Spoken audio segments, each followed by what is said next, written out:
Hello and welcome back to Redirected. My name is Andrew East, and this is a show where we sit down with celebrities, athletes, entrepreneurs, really anybody who has experienced a pivot or change in life.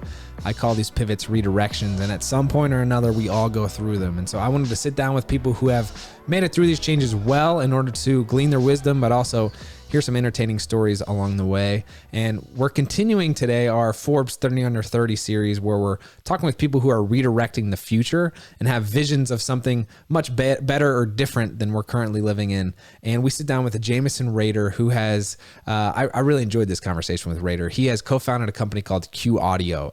He was in graduate school at UCLA when he actually got an investor in this concept. And so now it's grown, and he's worked with NBA, the NHL, all the major sports leagues.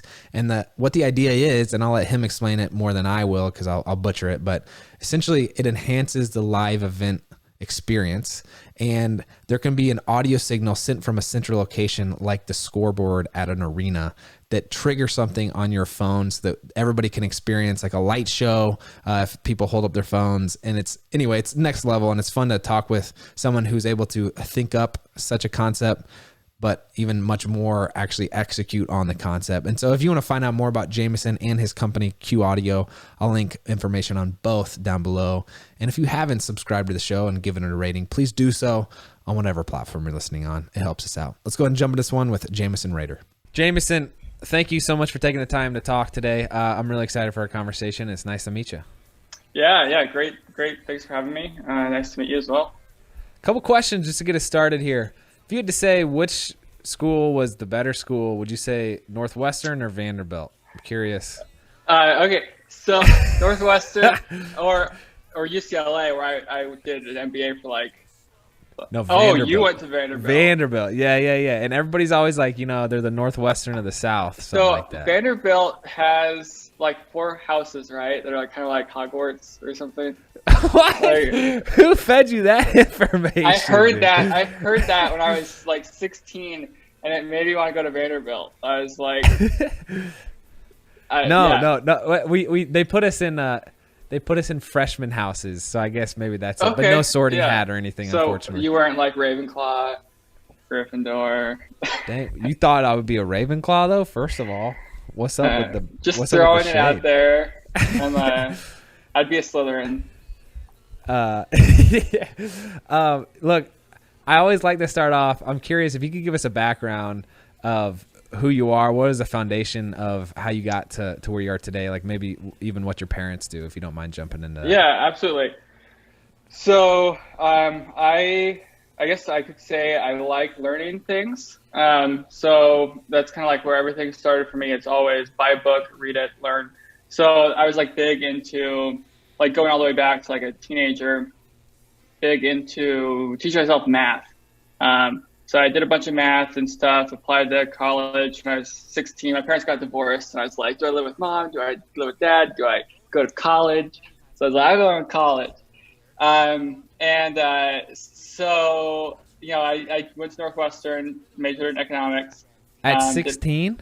So I got accepted at 16. I went there at 17. What the frick, dog? Are you kidding me? But yeah, it was good. It was a good experience. You graduated. You still weren't of drinking age. No, And I went to like one party when I was in college. I went to like one party. I wasn't like super social or anything. Kept to myself. Yeah. And then you went right into UCLA Business School? So at that point, I was like, I was graduating. I was like, what do I do? Like, what am I going to do? I have no idea. I'll do more school. So I applied to like all these MBA programs. One of them that I applied to was Yale Silver Scholars. And so like I'd ask my professors for a recommendation. I had a 3.9, and they would tell me, why are you applying to University of Chicago Business School? You're not going to get in because they don't take you unless you have work experience. And I had none. But Yale Silver Scholars was this thing where you do a year of MBA, a year of working, and then come back for a year and finish your MBA. I was like, I made it to the interview stage, and then I blew the interview and and it did not get in. In a bad way, you blew it. Oh, blew it. I blew it. I got in a fight with the guy interviewing me. We got in a discussion, and I thought I was right. And 2 years later, I realized I was wrong. Who the heck are you, man? I was like, yeah. Like 2 years later, I had like an epiphany. Like, oh my god, I wasn't right about that. I died on the wrong hill. But I did UCLA for like a week, and then my startup got funded. I dropped out. How did that happen? How did you just get a startup funded like that? So out of college, I did end up doing more school. I went to Omaha and did basically almost like kind of like freelance stats analysis for a minor league hockey team. Like it was not like I made like no money. Like it was like nothing. But it was a cool place to office in because there was an arena that had like 4,000 seats, and everybody would come like 30 times a week for 30 home games and watch these minor league hockey games. But none of the teams in the league had an app. So I didn't know how to make apps. But I was like, I'm going to learn how to make apps, and then I'm going to sell an app to all these 17 teams. So I bought a book on iOS programming, a book on Android programming, read them, made an app, and started selling it to these minor league hockey teams. So from picking up my first programming book to 18 months, I had sold apps to the NBA and NHL. And yeah, it was 18 months from picking up the book to like these sales to major professional sports teams. So then that's what ultimately helped you get your startup funded? Yes. Yep. So we had a relationship with like Coca-Cola and Disney. And then I met my co-founder, Ira Akers, at an expo. And he was like, we got to get this thing funded. You shouldn't go to business school. We got to take this thing to the next level. And I was like, okay, whatever. Like, if you can find investors, I'm not going to find investors. I'm 23. No one's going to listen to me. And yeah, we found investment and have been growing the company ever since. And yeah.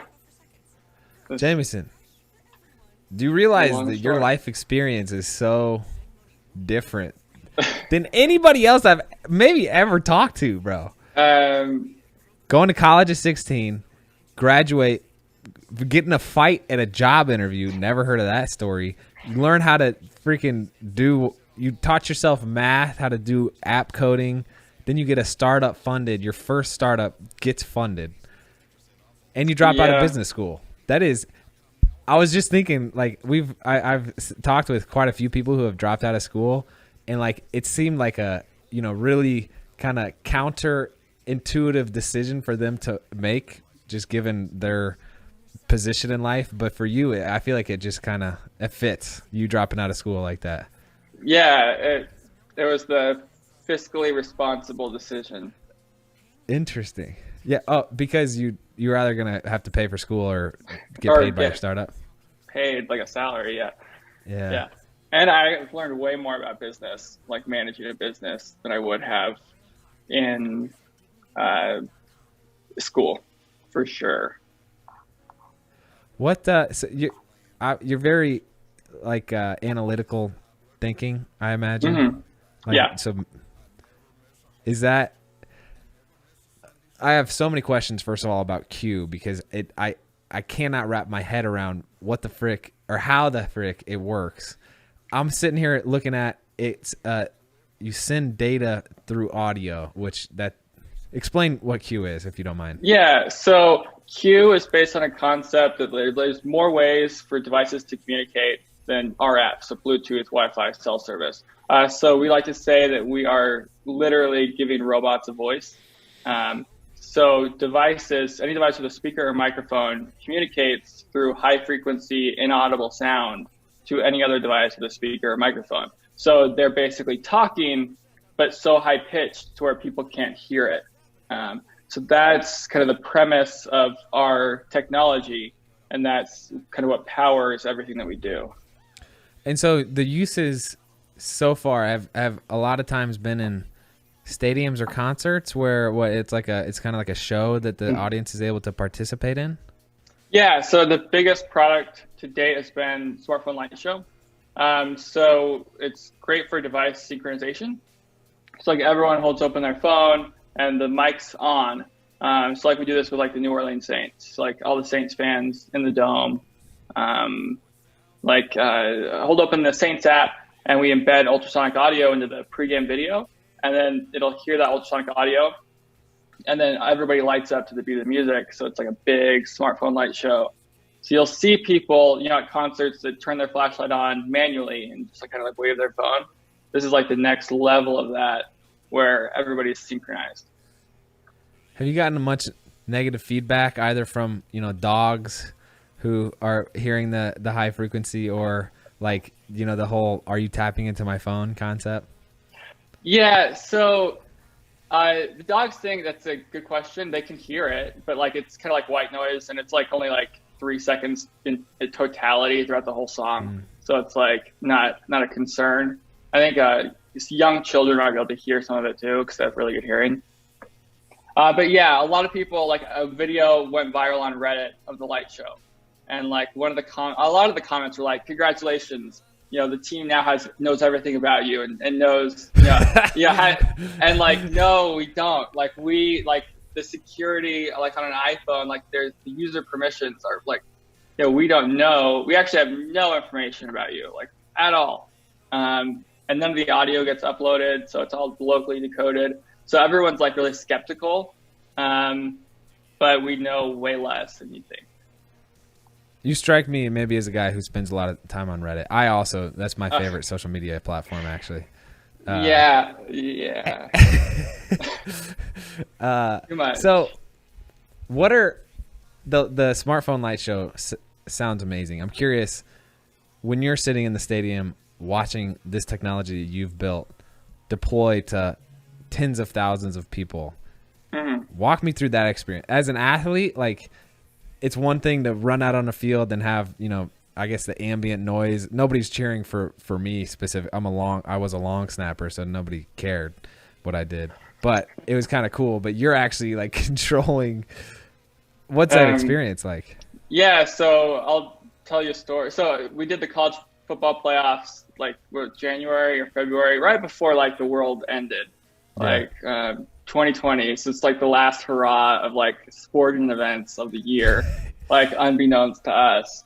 But it was cool. Like the president was there, and we're all on the field, and it was at the Mercedes-Benz Superdome in New Orleans. And I actually I'd been doing this for years and hadn't really been like actually one of our events. Had done like hundreds of these shows, never attended one ever.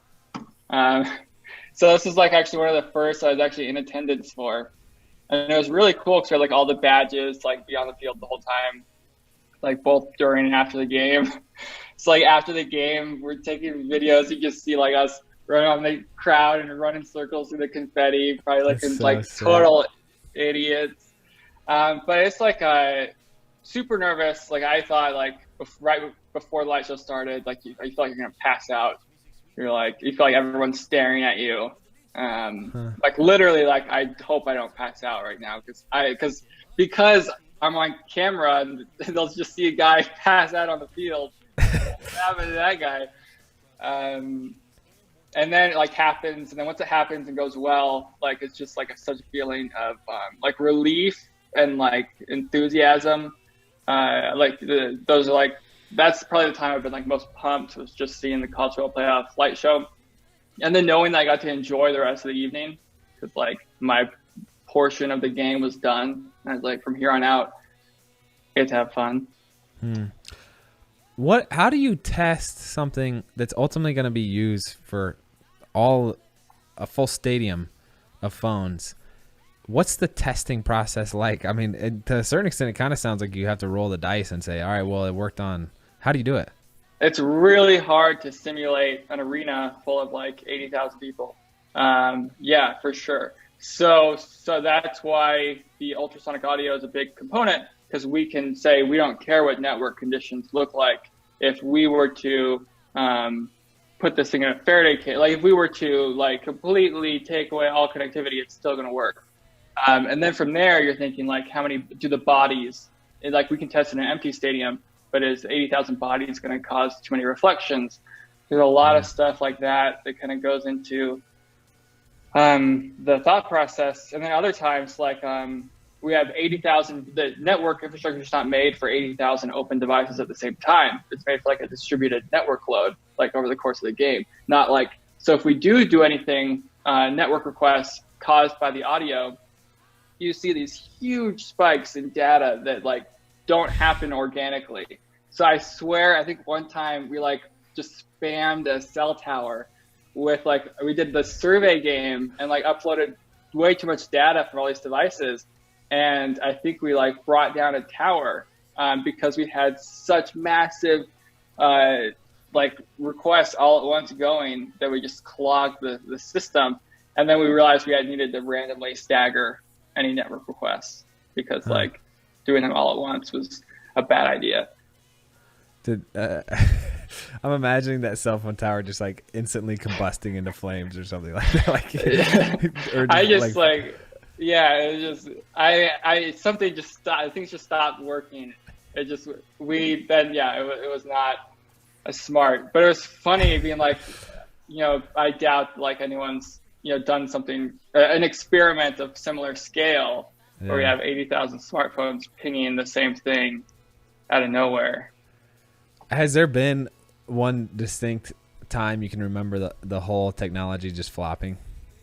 Actually I think we have like things, not every event's gone perfectly, but I don't think it's ever been the technology that's failed. It's usually like one time we did a church, like a Christian music tour with this band called Outcry.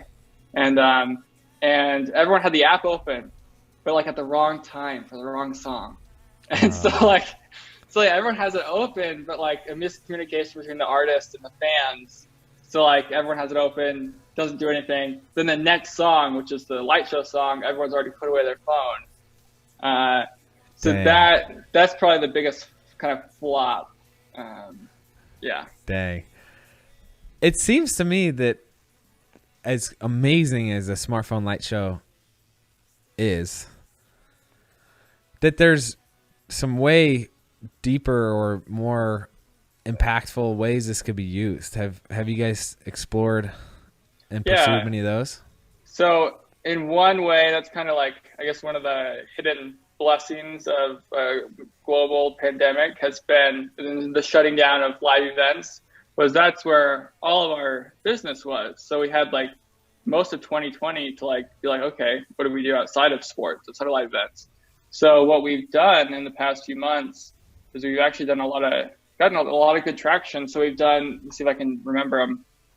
We got our first rideshare client where people are checking in the passengers with audio. We we're starting to work in defense with like Raytheon for like a backup for if RF gets jammed, there's an audio communication channel that it just adds another layer of redundancy for like voice comms. We landed a pilot with Comcast recently. The goal there is audio, like QR codes, like you need like to open up your camera and like point and scan. Which is not very accessible for someone with vision impairments. So we're creating like an audio QR code, like an audio equivalent that can be scanned by your microphone rather than your camera. So a couple things that come to mind, and we can talk about this after, but not I mean, obviously, 1,000 times more about this, but when live events do come back, Brad Paisley, the country music artist, is a huge tech geek. So for sure should start working the lines to see, like, I remember he programmed something of at a concert where the audience was able to use phones or something. I know that. Yeah, that was a few years ago. I heard about that. I've seen it. It was my wife and I's first date, and I think maybe that's what ultimately got her to hang around. No way. That's so cool. And then the second thing is I don't know if you know Garrett Gee of the Bucket List family. Big QR code guru. He started like the Snap code kind of vibe. Oh, so cool. we could connect you if it would be of any help. But that's Absolutely. literally all I have to offer in any way. Like I have no other way I could help you. That's it. I tapped out. Yeah, I'll gladly take those recommendations. Nice. All right. I'm curious. You mentioned this Christian band tour. You and I were kind of jib-jabbing. I know you have something fun coming up. Yeah, absolutely. We're making something that I'm doing completely unrelated, but kind of funny is making a board game that we're launching on Kickstarter in January 2021. It's not like, it's actually like a lot of Kickstarters you see are the product's already done. So it's like a launch party, like, it's a sales awareness campaign. Like this is like a real Kickstarter. We're like, we'll do it if people like the idea and fund it. But yeah, it's a little out there. What's the name of it? It's called Cult Kit. Cult Kid? Cult Kit. Okay. Like a CULT space KIT. So the concept is it's a board game where through playing the game, it's like a party game that you play with your friends. Through the course of playing the game, you actually create a real religion. So like you have a name, a cosmology, and then you can actually, at the end of it, apply for recognition by the United States government and make your religion official and get the tax-exempt status and be a real religion. So it's a kit that contains everything you need to actually start your own cult. What sparked your passion for this, James? So we, like, in the office will joke that like we should start a cult, or like there's this girl in the office with, she's great, and she's in like a group of female entrepreneurs who call themselves a cult. So we've always been like, oh, we should create a cult kit, but like I didn't know like what the concept was, and I was like really kind of stoked on the idea. So one night I was just like, I'm gonna think hard about what, I love the name so much, what is it? And then like I thought like, oh, I think it could be a board game. I think you create your own real religion. And like the game I think is pretty funny. Do you ever worry about the potential negative ramifications of like, hey, actually there's some cults that spring up as a result of... Well, I think the goal would be, the goal is to create the most cults out of anyone in history ever. Just start at the most. Wow. Just anything to be known for. Man, a lot of people aim for like, I want to make this amount of money, or like, buy this car. That goal, I can't say I've ever heard that. Yeah. Yeah. What?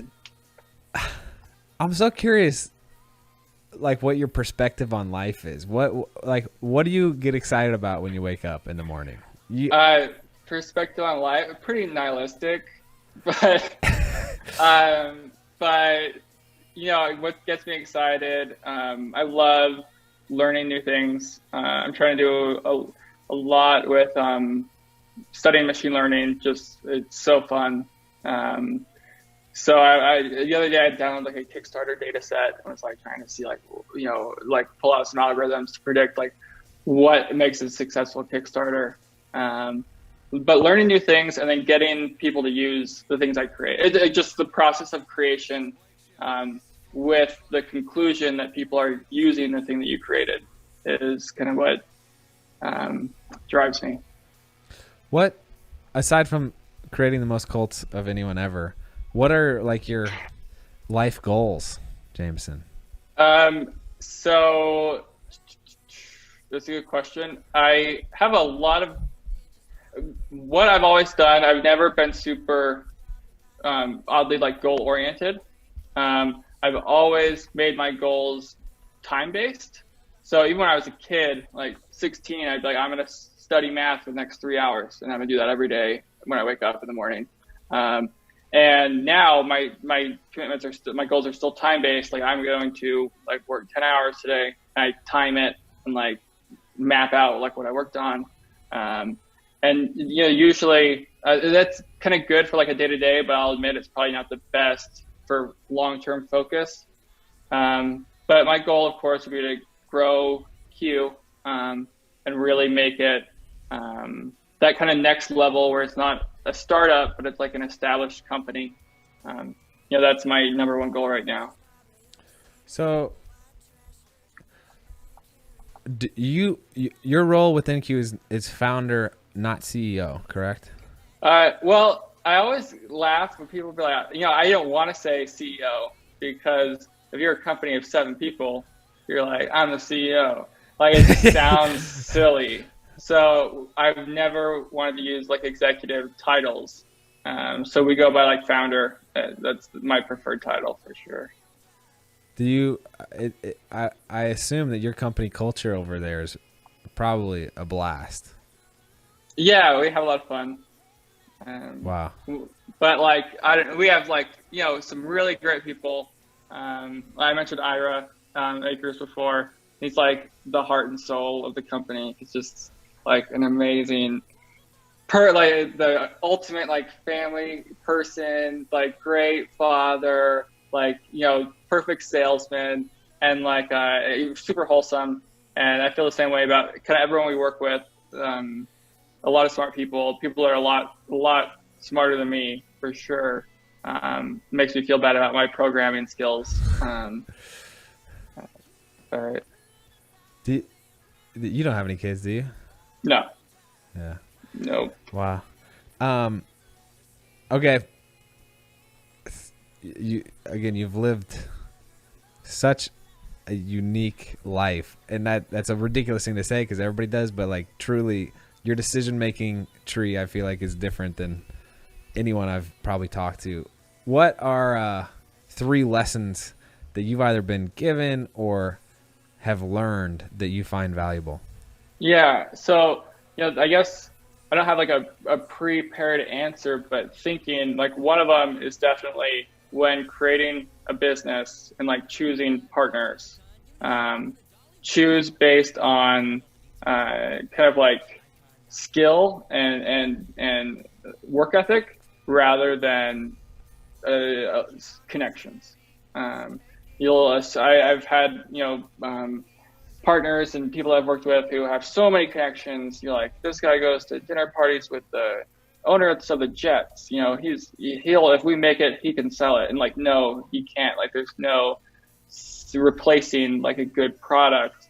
And so that connection, that partnership that's based on like real talent and compatibility rather than connections or anything like that. Mm-hmm. Another one is like, I never claimed to like be the smartest or anything, but the one thing I really will kind of stand by is that I'll put in the most time. I think that's really done a lot of good for me, is just being willing to dedicate hours upon hours and hours until I get the result that I want. I think that's kind of the characteristic that I feel has done me the most. Like done me the biggest solid is just to do that. And then, I guess a third one. Let's see.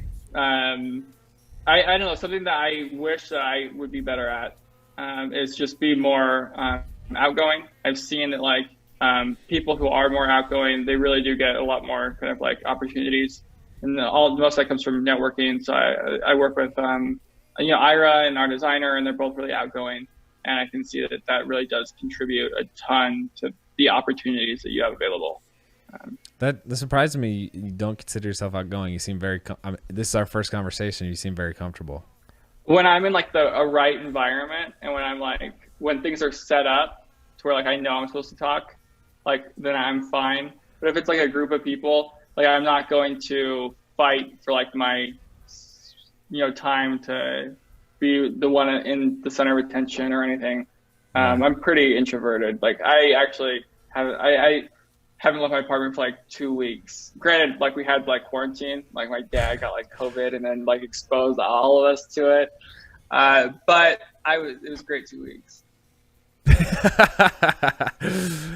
Do you have like a role model or mentors or? Yeah, well, my favorite, if people ask me my role models, one is Hugh Everett III. He's not alive, but he's definitely, so he created the many worlds theory of quantum mechanics, which is like really cool, but that's not why I like him.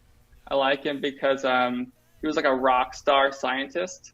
He like created the many world theories as his like thesis, PhD thesis, left, made a bunch of patents for the military, got super rich, smoked cigars all the time, and died at 51. He was like literally a rock star scientist, and I think that's pretty cool. Other one is Frank William Abagnale Jr. He's like the guy from Catch Me If You Can. Yeah. Yeah, I like that. I love that book and that movie. It actually he like called me on my birthday one year. He's the nicest guy. That guy did? Yeah. So my mom was dating this guy at some point, and he gave me a book that was like a first edition, first printing of Catch Me If You Can, and in it was Frank William Abagnale Jr.'s business card. And I didn't want to call him or email him because I didn't want to bother him. But my mom's boyfriend, Hippie, everyone called it Hippie, did that for me. And so he was so nice. He called me and woke me up like on a call for my birthday, and then sent me a package with like a signed movie, like a bunch of cool stuff, like T-shirt, and like he didn't have to do any of that. It was like so nice. So he's a really nice person. Wow. Despite all the fraud. Jameson, like I say, I was pleasantly surprised by this conversation. I'm honored you took the time to sit down with me. I love your perspective. Can't wait for this game. Yeah. There's no demo yet. So I guess this comes out in January. So by January, we'll have a website up. I don't do like a ton of socials or anything, but like I'll try to post updates somewhere. But the site will be up. So if you want to, it's coltkit.co. There's nothing there right now. I just own the domain, but there might be something there by the time this is like released. Nice. Well, again, thank you for the time. It was a pleasure talking. Yeah, thank you so much.